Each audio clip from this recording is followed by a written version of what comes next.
Bon, ok, aujourd'hui je suis à Charenton dans un endroit un petit peu particulier puisque je fais partie d'une concession moto. C'est un collègue qui me fait le plaisir et l'immense honneur de me prêter sa moto. C'est même presque péjoratif de dire moto, je devrais presque dire qu'il me prête une œuvre d'art puisqu'il est l'heureux propriétaire de cette Ducati 1198. C'est une moto superbe. Pour se rendre compte un petit peu de la machine, hein, il faut la regarder de face. Elle est étroite, elle est énervée, il y a des prises d'air partout, il en faut du matériel haut de gamme. Partout on a pu en mettre et cette machine elle fait vraiment rêver autant qu'elle impressionne. C'est incroyable, j'ai fait quelques centaines de mètres pour venir ici, hein, pour pas partir du parking, et déjà je suis un petit peu fatigué, ça m'a éprouvé. Bref, on va y revenir, on va détailler la machine d'avant en arrière comme d'habitude. Que du beau matos, hein. À l'avant on a une fourche inversée Showa qui est réglable évidemment, avec deux étriers Brembo 4 pistons en position radiale, des disques de 330 mm de diamètre sur une jante en 17 pouces. Ici c'est pas la montre d'origine, c'est des Sportec M7 RR. Il fait 120 de large à l'avant, à l'arrière il fait 190 sur ce superbe monobras. On a l'habitude, hein, chez Ducati, on a un disque de 245 mm de diamètre avec un étrier double piston et c'est superbe. Je vais essayer de pas trop me laisser déborder, mais vraiment c'est une machine, c'est beau partout où on regarde. On continue. On a 15 litres et demi de réservoir, ce qui est pas mal, hein, sur une moto très compacte comme celle-ci, assez tassée, pas très haute. C'est vraiment très bien d'avoir tout ce carburant à disposition et ça sera pas trop pour nourrir le bicylindre en L à 90 degrés qui est caché derrière le carénage. D'origine il développe 170 chevaux, 9750 tours minute et le couple est dispo à 8000 tours minute. Il y a un petit peu plus de 12 mètres kg de couple, il y a 13 mètres kg de couple il me semble. Là il est dans sa version 106 chevaux, hein, bridé à l'ancienne, mais c'est largement suffisant. Moi je voulais pas faire le foufou, de toute façon mon but c'est absolument pas de me faire peur ici. On a une boîte 6, transmission finale par chaîne et l'ensemble pèse 171 kg à sec. Ça nous situe à peu près à 185-190 kg tout plein fait, ce qui est dingue parce que ça se sent en plus quand on monte dessus et qu'on la manipule avec les pieds.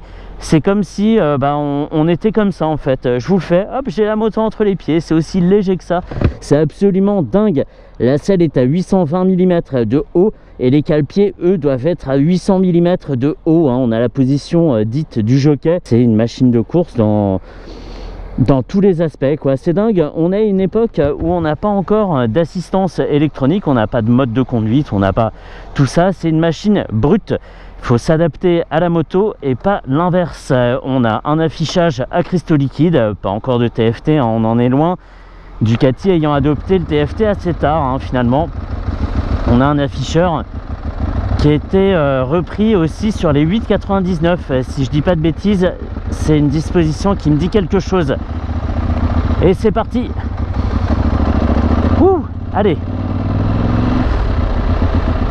Et ce bicylindre en L, il est enfermé dans un cadre treillis en acier, hein, qu'on distingue pas très bien ici. Il n'est pas mis en valeur parce que le carénage englobe toute la moto, mais c'est une structure très très légère, hein. Quand on voit ce genre de machine complètement démontée, sans moteur, tout ça, finalement le cadre c'est vraiment pas grand chose. C'est d'une finesse impressionnante. Je le disais, hein, on peut s'en rendre compte quand on la regarde de face et même quand on est dessus. Je le disais tout à l'heure, à manipuler ça va tout seul, quoi. Moi j'ai les deux pieds à plat, la machine est d'une finesse incroyable. C'est limite si le réservoir est pas pointu vers moi tellement il est fin, c'est dingue. C'est dingue. Alors c'est une machine, j'ai pu m'en rendre compte, qui est pas très à l'aise en ville, hein. Il vaut mieux rester en première plutôt que d'essayer de passer la seconde, et ça broute assez souvent. Donc pas la machine forcément à utiliser tous les jours, mais vraiment dans un cadre loisir. C'est voilà, on veut se faire un petit peu plaisir en fin de semaine en allant au boulot, ça se fait, mais tous les jours c'est un sacré sacrifice. Sacré sacrifice, drôle, hein. Et alors je vois sur l'écran à cristaux liquides, même si il manque un petit peu d'infos comparé à ce qu'on a de nos jours, qui fait déjà 83 degrés sous mes fesses. Je dis sous mes fesses parce que on a un cylindre qui est vraiment vertical à la fin du réservoir et je suis assis dessus. Donc autant dire qu'on sera plus à l'aise dessus en hiver qu'en été. Parce que sinon c'est un peu le barbecue. Je crois que barbecue c'est un mot transparent et que ça se dit pareil en italien.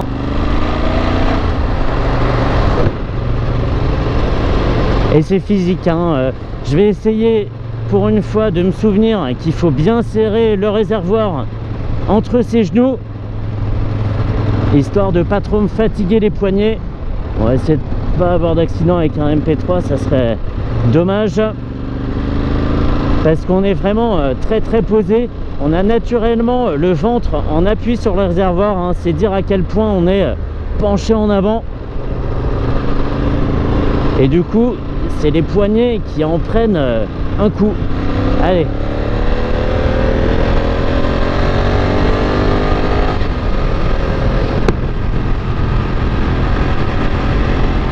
allez, on se concentre, on se concentre. Ah, t'as voulu monter dessus, maintenant faut assumer, hein. Et il se traîne. Ah non, c'est moi qui vais très vite. Téléportation. C'est dingue. Je vais pas filmer tout ici. Je vais aller un petit peu plus loin dans mon coin favori, évidemment, le coin qu'on connaît bien, qui n'est pas le plus beau des coins, mais un endroit où on est un petit peu plus libre. Allez, pour passer le temps, je vais continuer un petit peu la fiche technique. J'ai oublié deux détails, à l'arrière comme à l'avant, hein. Je l'ai dit pour l'avant, pour la fourche, mais on a aussi du Showa réglable pour l'amortisseur. On a un amortisseur de direction. Et sur le tableau de bord, je le disais, hein, il n'y a pas énormément d'informations, mais il y a quand même le principal. On a le compte tours tout en haut, gradué jusqu'à 13 000 tours. On a une température extérieure, c'est un luxe. On a une température moteur, 81 degrés ici quand on roule, mais je sais que si je m'arrête, ça sera bien supérieur. On pourrait dépasser vite les 100 degrés. On a une horloge, un totaliseur. Alors ce qui est extraordinaire, c'est que cette moto, elle n'a pas bougé pendant une bonne dizaine d'années, peut-être plus.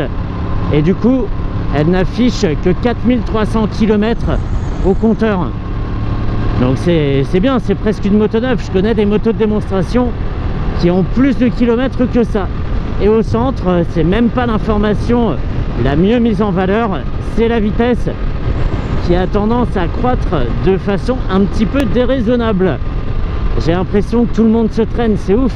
Depuis quand l'autoroute est limitée à 30 ici? C'est dingue. Alors on est vraiment sur une moto analogique, hein. C'est une commande des gaz à double tirage. Je le disais, il n'y a pas d'assistance, donc tout ce qu'on transmet comme information à la moto a une répercussion directe, hein. Je pense aussi aux freins, hein, qui sont à doser avec une extrême précaution,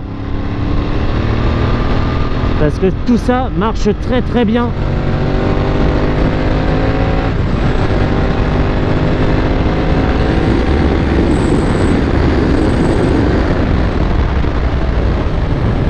Wow, même à rythme très très soutenu comme celui que je viens d'avoir, le freinage fonctionne comme si on était à 15 à l'heure. C'est énorme. Il n'y a même pas de différence entre le mordant et le freinage en lui-même, c'est que du mordant partout, tout de suite. C'est dingue. La moto passe d'une vitesse très élevée à une vitesse complètement légale en l'espace de allez, 2 ou 3 secondes grand maximum. C'est impressionnant. Il faudra pas se laisser surprendre sur les freinages, sinon c'est le soleil assuré. C'est purement dingue. Alors ça, c'est propre aussi un petit peu au Ducati, hein. Mais c'est une moto qui se pilote sans arrêt. Tu peux pas te reposer sur cette machine. Elle demande toujours de l'attention et il faut être à 100% à ce que tu fais. Tu peux pas attendre d'arriver, te dire bon bah là c'est bon, je connais la route. Et même si là je connais la route, tu peux pas te dire c'est tranquille, oh, je vais me détendre un petit peu, on va prendre du temps pour respirer. C'est pas possible, c'est pas possible. Et on repart. Là c'est mouillé, donc évidemment j'y vais tout en prudence. J'ai pas envie de faire une zipette. Et c'est parti. Alors on ressent ici, hein, comme c'est un modèle bridé en 106 chevaux, une bride à la poignée, on n'a pas toute la rotation qu'on voudrait. C'est classique de cette époque là, hein. Déjà sur les anciens Monster, c'était une bride comme celle-ci. Alors c'est un petit peu frustrant parce que on tourne la poignée, on n'a plus d'effet sur le moteur. Attention, grosse flaque, splotch. On n'a plus, je disais, d'effet sur le moteur, on le commande plus vraiment vu qu'on attend que la puissance arrive. Elle arrive très très bien, pour ça il n'y a pas de souci. La vitesse, je le disais, est clairement à surveiller parce que là c'est le retrait de permis, hein. J'ai dû perdre 1, 2, 3, 4, 6 ou 7 permis déjà depuis le début de l'essai, et là je serre un petit peu les fesses parce que la descente en virage avec le sol humide ne m'inspire pas. Et avec le nez dans la bulle, les coudes bien sur le réservoir, et ben on est pas mal du tout. C'est vraiment dommage que personne soit là pour me filmer ou me prendre en photo parce que oh là là, ça aurait été trop de bogossitude là d'un coup. Et je remercie énormément mon collègue, hein. C'est pas la dernière fois dans la vidéo que je vais le remercier parce que je pourrais passer les 15 minutes à lui exprimer ma gratitude, mais vraiment merci à lui de m'avoir fait confiance parce que c'est clairement pas une machine qu'on met entre toutes les mains. Lui c'est un motard aguerri, moi à côté je ne suis qu'un petit poussin, mais vraiment merci à lui. C'est le mythe, c'est le mythe. Si on vous donne l'occasion un jour de conduire une Ducati sportive, hein, que ça soit 748, 749 ou 996, etc. Attends, 996 c'est une Porsche ça. Et ben il faut en profiter, ça impressionne. On n'est pas à l'aise au début, évidemment, il y a beaucoup de choses à assimiler dans la position, dans le comportement. Les bruits sont pas les mêmes, l'embrayage à sec c'est très particulier par exemple, mais il faut aller au-delà de ça pour ressentir du plaisir par la suite. Même en allant pas très vite, hein, comme ça, mais c'est important de se laisser sa chance.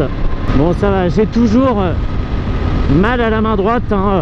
La main qui tient l'accélérateur est toujours plus crispée que l'autre dans des positions un peu exigeantes comme celle-ci, mais ça va quand même un petit peu mieux. On arrive à trouver une sorte de position de repos quand même, donc ça va. Incroyable. Alors dans cette configuration 106 chevaux, elle accélérera pas mieux et elle ira pas plus vite qu'une Panigale V2 par exemple. Elle fait quand même clairement le café. On a un châssis qui est extra, un freinage qui est au-delà de toute attente, et ça suffit largement. En plus ça peut avoir ce côté sécurisant que on craint pas non plus l'amende à chaque rotation de la poignée. Quelle machine, mais quelle machine! C'est d'une étroitesse, ça a le gabarit d'une Panigale V2 ou d'une RS 660 par exemple chez Aprilia, mais pour une grosse machine. La Panigale V4S ou la Panigale V4 tout court est plus volumineuse que ça, hein. Clairement plus. Ah. Ouh. Eh ben il a bien respiré ce bicylindre. Et alors pour une fois, détail amusant, pour une fois chez Ducati, le nom n'est pas marketing, puisque cette machine, son bicylindre, développe bien 1198 cm3. Ça se dit développer un cubage, je sais pas, enfin bref. Et comme sur pas mal de Ducati, on a les soupapes desmodromiques, c'est à dire que le rappel des soupapes ne se fait pas par ressort mais par une action mécanique. C'est bien ou c'est pas bien, j'ai pas d'avis sur la question. Alors ici c'est mouillé aussi. Oh, c'est pas très grave.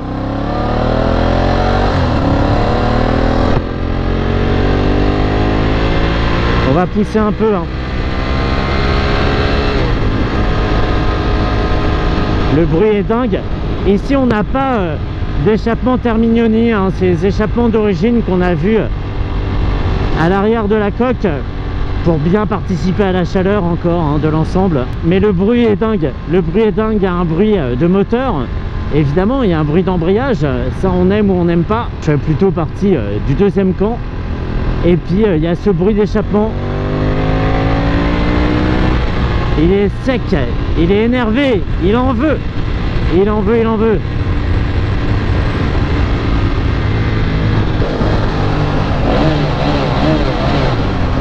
Quel bof. Ah, je régale les automobilistes là. Bon, ils savent que j'arrive, hein, je pense. Hein. Bon, cette vidéo, c'est un plaisir purement égoïste. Mais si ça peut répondre à la question est-ce que c'est facile de conduire cette machine, ça aura déjà rempli son but. Et si ça a pu procurer du plaisir à regarder, j'en serais évidemment très content. Est-ce que c'est dur à conduire? Oui, je l'ai dit quand on était de l'autre côté, il fallait écouter. Hein. Dans un premier temps, c'est pas un plaisir. Mais dans un second temps, par contre, on se sent très inférieur aux capacités de la machine. Elle peut faire mais tellement mieux. Même si j'allais sur circuit, même avec une expérience supérieure à la mienne, je serais encore bien en deçà des possibilités de la machine. Ça peut avoir un côté frustrant, mais en fait non, le plaisir peut être ailleurs aussi. Hein. Quelle machine, quelle machine. Et je suis même pas déçu que le sol soit trempé comme ça. Je serais pas allé beaucoup plus vite de toute façon par temps sec. Ça m'embêterait que cette machine finisse à la fourrière et son propriétaire à pied. Mais en fait voilà, c'est pour rouler sur le mythe comme la VMAX, comme la Yabusa. Ça vaut largement le coup de l'utiliser même dans un cadre comme celui-ci. Et bah allez, direction le boulot. Je pense que dans 30 à 45 secondes, j'aurai couvert les 9 km qui me séparent du bureau. Ouais, je suis pessimiste. Allez, 25 secondes. Wouhou!